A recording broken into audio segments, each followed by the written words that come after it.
दोस्तों, हमारे जयशंकर साहब ने एक बार फिर दुनिया में तहलका मचा दिया है। यूरोप की मीडिया को जिस तरह से रगड़ा है, जिस तरह से ढोया है, वाकई काबिल तारीफ है। यूरोप की मीडिया जो बार बार प्रोपेगेंडा करती है, एक नैरेटिव सेट करने की कोशिश करती है और भारत पर प्रेशर बनाने का प्रयास करती है कि आप रशिया से क्रूड ऑयल क्यों खरीदते हो। तब जयशंकर साहब ने, हमारे विदेश मंत्री साहब ने अंगुली करते हुए जिस तरह से रगड़ा, जिस तरह से पहला, वाकई काबिल तारीफ था। उस पर रिएक्शन दे रहे हैं पाकिस्तानी और हमारे मेजर साहब गौरव आर्या साहब।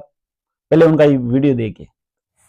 हुआ यह है कि डॉक्टर एस जयशंकर गए म्यूनिक सिक्योरिटी डायलॉग्स में, और यह बात हम पहले कवर कर चुके हैं। लेकिन नई बात यह है कि हैंडल्स ब्लैट करके एक अखबार है और अखबार के जर्नलिस्ट ने इनसे पूछ लिया कि सर आखिर ये प्रॉब्लम है क्या भारत को?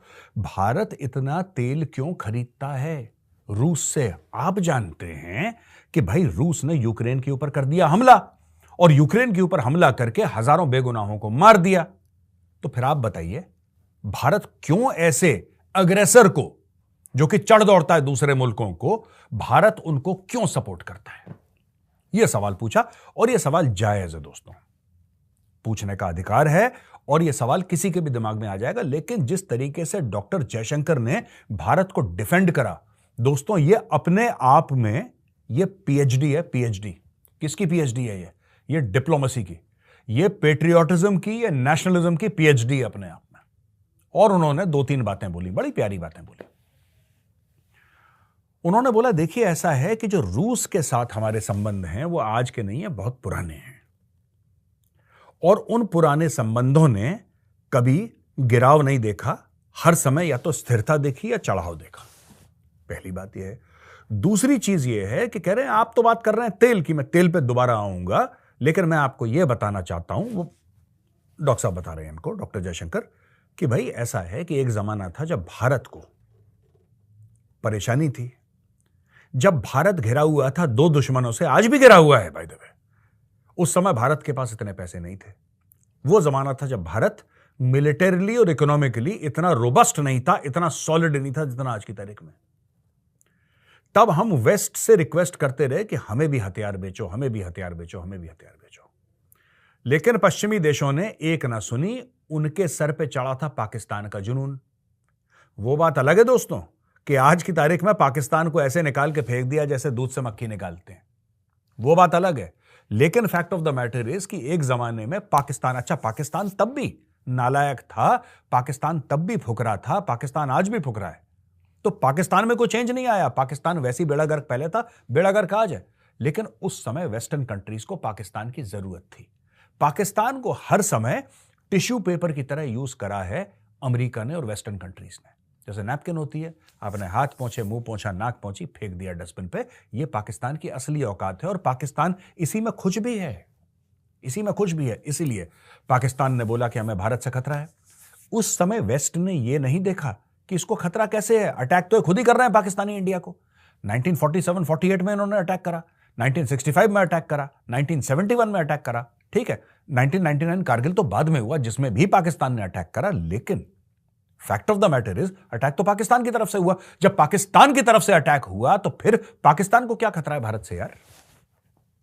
तो डॉक्टर जयशंकर ने फिर इनको बात समझाई कि बॉस ऐसा है, देखो हम आपसे हथियार मांगते रहे, आपने कभी हथियार नहीं दिए। हमें हथियार दिए किसने? हमें हथियार उस वक्त दिए रूस ने। और रूस ने, दोस्तों मैं आपको एक और बात बता दूं, रूस ने हमें तब हथियार दिए जब उन हथियारों के लिए हमारे पास पैसे नहीं थे।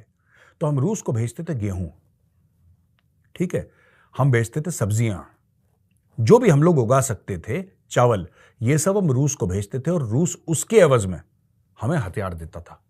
कभी हमने कोयला भेज दिया, कभी कुछ भेज दिया, जो भी जमीन से हम लोग उगा सकते थे या निकाल सकते थे या उसको एक्सकवेट कर सकते थे या वहां से माइन कर सकते थे, वो हम बेचते थे रूस, और रूस उसके एवज में हमें देता था हथियार, जिससे हम अपनी सरहदों की रक्षा करते थे दोस्तों। तो क्या दुनिया यह चाहती है कि भारत अपने पुराने दोस्त को भूल जाए? आज भारत के पास पैसा है, और आज भारत के पास इतना पैसा है कि रूस से भी कई गुना ज्यादा पैसा है भारत के पास। तो क्या करें फिर? तो क्या करें? जो पुराना मित्र है, जो हमारे साथ खड़ा रहा है, उसको भूल जाएं। उसको बोले कि ठीक है अब तो हमारे पास पैसे आ गए, कौन रशिया यार, भाड़ में जाओ, चलो अमेरिका, आप और हम चलते हैं, बैठ के कॉफी पीते हैं। क्या यह करना चाहिए भारत को? बिल्कुल नहीं। दोस्तों, कई लोग यह भी आर्ग्यूमेंट देते हैं कि भाई रूस ने जो करा, रूस ने बड़े सख्त टर्म्स एंड कंडीशंस लगाए जब आपको हथियार दिए थे, और रूस ने टेक्नोलॉजी ट्रांसफर नहीं करी, और रूस ने डिपेंडेंट, वो तो हर एक देश करता है, वो तो हर एक देश करता है। आपको क्या लगता है जो भारत हथियार आर्मीनिया को सप्लाई कर रहा है, भारत पूरा बना देता है उनको कि पिनाका की ये ड्राइंग्स हैं तुम ले लो?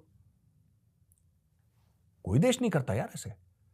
जब आपकी बहुत मोटी डील, बहुत बड़ी डील होती है, तब टेक्नोलॉजी ट्रांसफर होता है। मैं इसलिए कह रहा हूं क्योंकि कमेंट सेक्शन में कई लोग लिख चुके हैं कि साहब ऐसा भी कोई रशिया ग्रेट नहीं है और रशिया ने ऐसा भी नहीं। ऐसा देखो, जब आप घिरे हों दुश्मनों से, जब पाकिस्तान आपको हर 10 साल में अटैक कर रहा हो, जब चीन आपको आंखें दिखा रहा हो और आपकी सरहदों पे चीन जोर डाल रहा हो, राइट, जब सब कुछ आपके प्रॉब्लम में चल रहा हो, क्योंकि आपके दोनों जो नेबर्स हैं, एक तो न्यूक्लियर पावर है, उस जमाने में पाकिस्तान नहीं था, पाकिस्तान बाद में बना, चाइना ऑलरेडी था, लेकिन पाकिस्तान चाइना की शय लेकर भारत पर अटैक कर रहा था, भारत के अंदर टेररिज्म कर रहा था। तब भारत क्या करता है ये बताओ आप, क्या करता Bharat?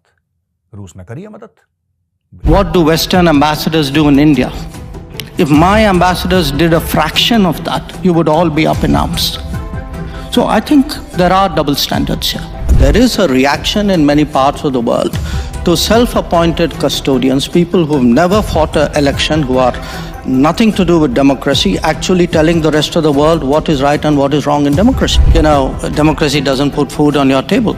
Actually, in my part of the world, it does. कोई भी मुल्क जब इंडिया या पाकिस्तान के मामलों के, आप देखो पाकिस्तान अमेरिका के पास जा जाके, यूएन में जा जाके, जनरल असेंबली में जा जाके तरले मिन्नतें करता रहा कि जी कश्मीरी मुसलमानों के साथ कोई इंसाफ करें, इनका कोई कुछ करें। कभी कुछ नहीं हुआ। अमेरिका कभी भी नहीं कहता कि जी ये मुसलमानों के साथ ज्यादती करते हैं। जब इंडिया ने रशिया से तेल ले लिया तो अमेरिका के न्यूज चैनल्स खबर चलाने लग गए हैं कि जी इंडियंस जो हैं वो तो जी कश्मीरी मुसलमानों पे ज्यादती करते हैं। तो शेख सादी से किसी ने पूछा था ना कि आपने इतनी जहानत और इतनी अक्लमंदी कहाँ से सीखी? उन्होंने कहा बेवकूफ़ों से।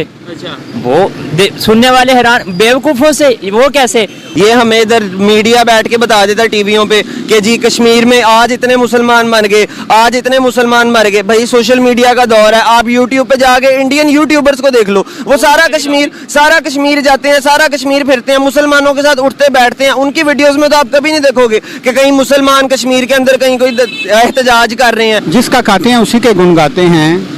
आपकी फॉरेन पॉलिसी आज़ाद होनी चाहिए, और ये तब तक आज़ाद नहीं होगी जब तक कि पाकिस्तान की जो इकानमी है वो एक बेहतर सिचुएशन में, बेहतर हालत में पाकिस्तान के इकोनॉमिक और पॉलिटिकल सर्कमस्टांसेस नहीं होंगे। और ये विक्ट्री कैसी हैं या ये जंगें कैसी हैं या इन जंगों के फैसले कैसे हैं जो बॉर्डर के इस तरफ हम जीते हैं, बॉर्डर के उस तरफ वो। हमारे पास तो एक अपना निज़ाम है इस्लाम का, अच्छा इंफ्रास्ट्रक्चर है हमारे पास। अगर हम उसको नाफिज करते हैं इस्लाम को, तो हमें तो किसी के दूसरे को निजाम को भी देखने की जरूरत नहीं पड़ेगी। करते क्यों नहीं? 75 साल से आज तक किया क्यों नहीं? जबकि बना भी इस्लाम के नाम पे था पाकिस्तान, तो फिर हम क्यों नहीं इस्लामी निज़ाम नाफिज कर लेते? हमारा बैंक का निज़ाम देख लें, हम जिनको कहते हैं कि ये यहूदियों का निज़ाम है, शायद उससे भी बुरा इस टाइम हमारा अपना निज़ाम हो चुका है, जिनकी हम बात करते हैं। नारा हम इस्लाम का या मजहब का लगाते हैं, लेकिन निज़ाम हमारा बिल्कुल उल्ट है। फिर हम अपने मजहब के मुताबिक क्यों नहीं निज़ाम ले आते? क्या ये मुश्किल आ रही है? ठीक है, आपने कायद-ए-आज़म मोहम्मद अली जिन्ना साहब थे जो, उन्होंने कहा था कि हमारे मुल्क में सूद का निज़ाम ख़त्म किया जाए, इस्लाम को आगे फर्दर नाफिज किया जाए। लेकिन वो तो बढ़ गया हमारे मुल्क में। हाँ जी, रीज़न क्या थी? उन्होंने पहले बताया था मेरी जेब में खोटे सिक्के हैं। जी हाँ दोस्तों, कुछ लोग बोलते हैं कि रशिया भी इतना सगा नहीं है हमारा, वो एक बेस्ट फ्रेंड नहीं है, क्योंकि अगर हमारा सगा या अच्छा दोस्त होता तो हमें उस वक्त फाइटर जेट की टेक्नोलॉजी ट्रांसफर कर देता जब भारत ने साथ में कोलैबोरेशन की डील की थी। तो भाई ऐसा हर देश करते हैं, जैसा मेजर साहब ने भी बताया। भारत भी यही करता है जब आर्मेनिया और फिलीपींस को हथियार देता है, और भी देशों को, शायद 80 से ज्यादा देशों को हथियार देता है, तो सबको टेक्नोलॉजी ट्रांसफर नहीं करता। बड़ी डील होती है तभी करते हैं। और आज की जियोपॉलिटिक्स सिचुएशन ऐसी है कि रशिया ने वो ऑफर की, रशिया को पता था कि अमेरिका ये करेगा। इसलिए दोस्तों, लेकिन रशिया का हमारे ऊपर बहुत बड़ा एहसान है। कि जब हमें दुनिया कोई हथियार नहीं दे रही थी, दुनिया का कोई भी मुल्क हमें हथियार नहीं दे रहा था, तब रशिया न केवल हथियार दे रहा था, हमारा साथ भी दे रहा था, और हथियार भी ऐसे दे रहा था पैसों के बदले में नहीं, अनाज के बदले में। हमारे पास तब पैसा नहीं था, ना कोई दुनिया का देश हमें हथियार देता था, तब रशिया हमें अनाज के बदले में हथियार देता था। और हथियार के अलावा हर जगह हमारा सपोर्ट किया, चाहे वो यूएन हो या किसी भी परिस्थिति में रशिया हमेशा हमारे साथ खड़ा रहा। ट्रस्ट के लायक हमारा दोस्त है रशिया। और 1971 युद्ध में जब सारी दुनिया पाकिस्तान के साथ थी, अमेरिका पाकिस्तान के साथ था, ब्रिटेन, फ्रांस यानी पूरा यूरोप पाकिस्तान के साथ था, अगर उस वक्त रशिया अपना परमाणु बेड़ा तैनात नहीं करता तो उस वक्त हिंदुस्तान के या तो टुकड़े होते या पाकिस्तान का राज होता। बांग्लादेश नहीं बनता, भारत से 4 भारत बनते और उनका गजवा हिंद का प्लान उस वक्त कामयाब हो जाता। लेकिन रशिया का एहसान है हमारे ऊपर। हाँ, जिस तरह से रशिया ने हमारा साथ दिया और जरूरत पड़ने पर, जैसे यूक्रेन से युद्ध के समय भी भारत ने रशिया का बखूबी साथ दिया।